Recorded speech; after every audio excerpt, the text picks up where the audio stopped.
दोस्तों इस वीडियो में बात करेंगे इनफोर्स ऑटोटेक आईपीओ के बारे में। तो जानेंगे कि आईपीओ डे 2 में आज कितना सब्सक्राइब हुआ है, इसका प्रीमियम किस प्राइस के ऊपर ट्रेड कर रहा है, आईपीओ से कितना प्रॉफिट हो सकता है।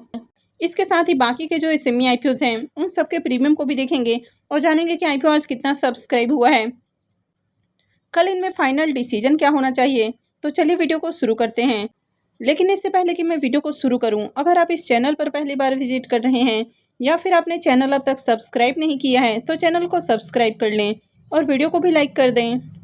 पहले बात कर लेते हैं शिवम केमिकल्स आईपीओ के बारे में। तो आईपीओ 23 अप्रैल को ओपन हुआ था और ये 25 अप्रैल यानी कि कल क्लोज होने वाला है।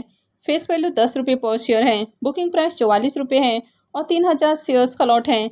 आईपीओ के साइज को देखें तो आईपीओ 20.18 करोड़ का है। तो चलिए देखते हैं कि आईपीओ आज दूसरे दिन कितना सब्सक्राइब हुआ है। आईपीओ के डे 2 के सब्सक्रिप्शन को देखें तो दूसरे दिन आईपीओ 1.98 टाइम सब्सक्राइब हुआ है। एचएनआईस पोर्शन में ये 0.94 टाइम सब्सक्राइब देखने को मिल रहा है। तो 2 दिन हो चुके हैं और 2 दिन में एचएनआईस पोर्शन फुल्ली सब्सक्राइब भी होते हुए देखने को नहीं मिला है। रिटेल पोर्शन में आईपीओ 3.01 टाइम सब्सक्राइब देखने को मिल रहा है। तो इस आईपीओ में देखें तो ओवरऑल ज़्यादा डिमांड आपको देखने को नहीं मिल रही है। आईपीओ में अब तक रिटेलर्स की ओर से मात्र 2160 एप्लीकेशन ही लगते हुए देखने को मिले हैं, यानी कि 2 दिन में देखें तो मात्र 2000 ही एप्लीकेशंस लगे हैं। कंपनी के बिजनेस की बात करें तो कंपनी एनिमल और पोल्ट्री फीड बनाती हुई देखने को मिलती है।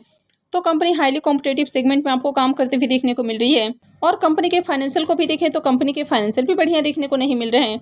करेंट फाइनेंशियल ईयर में कंपनी के रेवेन्यू डाउन देखने को मिल रहे हैं। कंपनी के प्रॉफिट के अंदर बहुत ज़्यादा गिरावट देखने को मिल रही है और उसी तरह कंपनी के रिजर्व के अंदर भी बहुत ज़्यादा गिरावट आपको देखने को मिल रही है और कंपनी के ऊपर डेट भी बढ़ती हुई देखने को मिल रहा है। और इसके ग्रे मार्केट प्रीमियम को भी देखें तो इसका अब तक ग्रे मार्केट के अंदर प्रीमियम भी आपको देखने को नहीं मिल रहा है। तो एक तो कंपनी का बिजनेस ज़्यादा अच्छा नहीं है, कंपनी के फाइनेंशियल भी बढ़िया देखने को नहीं मिल रहे हैं, कंपनी के ऊपर डेट भी काफ़ी हाई है। आईपीओ में अब तक देखें तो ज़्यादा एप्लीकेशंस भी नहीं लगे हैं और ग्रे मार्केट में भी डिमांड आपको देखने को नहीं मिल रही है। तो ऐसे में इस आईपीओ में कल भी आपको अप्लाई नहीं करना है, इस आईपीओ को अवॉइड किया जा सकता है। नेक्स्ट आईपीओ है वारिया क्रिएशंस का आईपीओ। ये आईपीओ 22 अप्रैल को ओपन हुआ था और ये भी 25 अप्रैल यानी कि कल क्लोज होने वाला है। फेस वैल्यू 10 रुपये पर शेयर है, बुकिंग प्राइस 150 रुपये है और 1000 शेयर्स का लॉट है। आईपीओ के साइज को देखें तो आईपीओ 20.10 करोड़ का है और ये भी पूरी तरह से फ्रेश इशू का आईपीओ है। तो चलिए देखते हैं कि आईपीओ 3 दिनों में कितना सब्सक्राइब हुआ है। वारिया क्रिएशंस आईपीओ में भी देखें तो यहाँ पर भी बिल्कुल डिमांड आपको देखने को नहीं मिल रही है। एचएनआईस पोर्शन अब तक मात्र 28% ही सब्सक्राइब होते हुए देखने को मिला है, यानी कि अब तक 50% भी सब्सक्राइब नहीं हुआ है। और इस आईपीओ को ओपन हुए भी 3 दिन हो चुके हैं। आईपीओ 22 को ही ओपन हुआ है, तो 22, 23, 24 3 दिनों में एचएनआईस पोर्शन मात्र 28% सब्सक्राइब देखने को मिल रहा है। रिटेल पोर्शन में आईपीओ 3.65 टाइम सब्सक्राइब हुआ है। तो इस तरह आईपीओ 3 दिन में 1.96 टाइम सब्सक्राइब होते हुए देखने को मिला है। अब यहाँ पर रिटेलर्स की ओर से देखें तो अब तक आईपीओ में 2308 एप्लीकेशंस लगे हैं, तो इसमें भी डिमांड आपको देखने को नहीं मिल रही है। अब इस कंपनी के बिजनेस की बात करें तो कंपनी ज्वेलरी सेगमेंट में काम करती हुई देखने को मिलती है, लेकिन इनकी खुद की मैन्युफैक्चरिंग यूनिट नहीं है। ये थर्ड पार्टी कॉन्ट्रैक्ट के ऊपर काम करती है और होलसेल के अंदर ट्रेडिंग करती हुई देखने को मिलती है। अब यहाँ पर अगर आप इसके फाइनेंशियल को भी देखें तो कंपनी के फाइनेंशियल तो आपको बढ़िया देखने को मिल रहे हैं, लेकिन फाइनेंशियल 22 के पीरियड में भी देखें तो कंपनी के जो नेटवर्थ हैं और रिजर्व ये दोनों ही नेगेटिव देखने को मिले हैं। लेकिन 2023 से देखें यानी कि फाइनेंशियल 23 से देखें तो कंपनी के प्रॉफिट और रेवेन्यू के अंदर जंप देखने को मिली है और प्रॉफिट के अंदर देखें तो शानदार जंप आपको देखने को मिल रही है और कंपनी के ऊपर आपको कर्ज भी देखने को नहीं मिल रहा है। तो इसके फाइनेंशियल को देखें तो कंपनी के फाइनेंशियल आपको ठीक ठाक देखने को मिल रहे हैं, लेकिन इसके भी ग्रे मार्केट प्रीमियम को देखें तो इसका भी अब तक ग्रे मार्केट में प्रीमियम देखने को नहीं मिल रहा है। कंपनी के फाइनेंशियल को देखें तो वो तो आपको ठीक ठाक देखने को मिल रहा है, लेकिन आईपीओ में देखें तो अब तक ज़्यादा एप्लीकेशंस नहीं लगे हैं और इसकी ग्रे मार्केट के अंदर डिमांड आपको बिल्कुल भी देखने को नहीं मिल रही है। तो ऐसे में इस आईपीओ में भी अप्लाई करना रिस्की हो सकता है, तो आप इस आईपीओ को भी अवॉइड कर सकते हैं। नेक्स्ट आईपीओ है इनफोर्स ऑटोटेक का आईपीओ। ये आईपीओ 23 अप्रैल को ओपन हुआ था और ये भी 25 अप्रैल यानी कि कल क्लोज होने वाला है। तो इसमें भी कल अप्लाई करने का आखिरी मौका है। फेस वैल्यू 10 रुपये पर शेयर है, बुकिंग प्राइस 98 रुपीज़ है और 1200 शेयर्स का लॉट है। आईपीओ के साइज को देखें तो आईपीओ 53.90 करोड़ का है और पूरी तरह से ये फ्रेश इशू का आईपीओ है। तो चलिए देखते हैं कि आईपीओ आज डे 2 में कितना सब्सक्राइब हुआ है। इनफोर्स ऑटोटेक आईपीओ के डे 2 के सब्सक्रिप्शन को देखें तो डे 2 में भी आईपीओ में बम्पर एप्लीकेशंस आपको लगते हुए देखने को मिले हैं और आईपीओ अब तक 74.20 टाइम सब्सक्राइब हो चुका है। क्यूआईपीएस की ओर से भी देखें तो आज यहाँ पर भी खूब एप्लीकेशंस लगे हैं और आईपीओ 10.57 टाइम सब्सक्राइब होते हुए देखने को मिला है। HNI's पोर्शन 117.04 टाइम्स सब्सक्राइब हुआ है और रिटेल पोर्शन में IPO 92.21 टाइम्स सब्सक्राइब देखने को मिल रहा है। तो हर पोर्शन के अंदर आपको डिमांड देखने को मिल रही है और आज IPO में खूब एप्लीकेशंस लगे हैं। अब तक देखें तो रिटेलर्स की ओर से इस IPO में 1,54,274 एप्लीकेशंस लगे हैं, यानी कि इस IPO की मार्केट के अंदर जबरदस्त आपको डिमांड देखने को मिल रही है। अब इस कंपनी के बिजनेस को देखें तो इसका बिजनेस काफ़ी अच्छा देखने को मिलता है, यानी कि ये जो कंपनी है ये नीश व्हीकल्स के लिए कुछ ऑटोमोटिव पार्ट्स बनाती हुई देखने को मिलती है।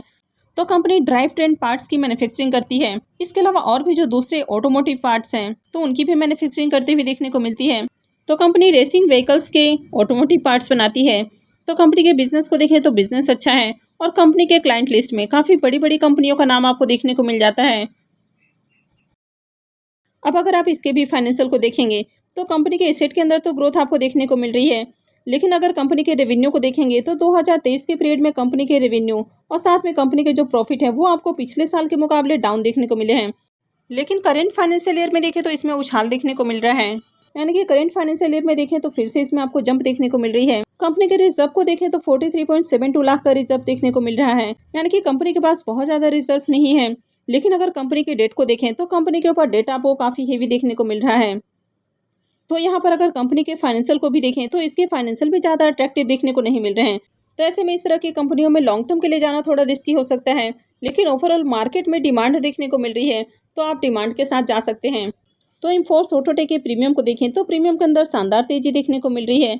तो कल तक जहां प्रीमियम 100 रुपीज़ के ऊपर ट्रेड कर रहा था वो आज मॉर्निंग से ही 110 के ऊपर देखने को मिल रहा है और IPO में 1200 शेयर्स का लॉट है। इसका मतलब है कि IPO से 1,32,000 रुपये का प्रॉफिट मिल सकता है।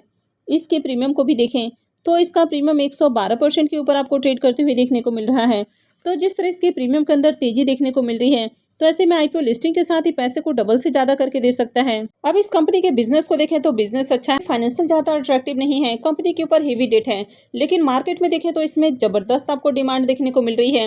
हर पोर्शन के अंदर डिमांड आई है।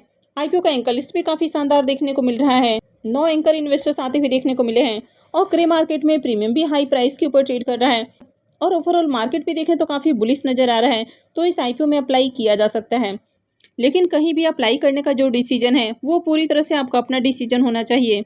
आपको अपने रिस्क रिवॉर्ड को एनालाइज करना है और उसके बाद ही कहीं भी इन्वेस्टमेंट का प्लान करना है। अब यहाँ पर अगर आप अप्लाई कर रहे हैं तो आपको ये भी ध्यान रखना है कि इसमें सिर्फ और सिर्फ लिस्टिंग गेन के लिए अप्लाई करना है, यानी कि अगर आपको अलॉटमेंट मिलती है तो लिस्टिंग वाले दिन ही इसमें प्रॉफिट बुक करके एग्जिट करना है। तो आई होप कि आपको जानकारी अच्छी लगी होगी। तो अगर आपने वीडियो को अब तक लाइक नहीं किया है तो वीडियो को लाइक कर दें और चैनल को भी सब्सक्राइब करके रखें। और वीडियो को अंत तक देखने के लिए आप सबका बहुत बहुत धन्यवाद।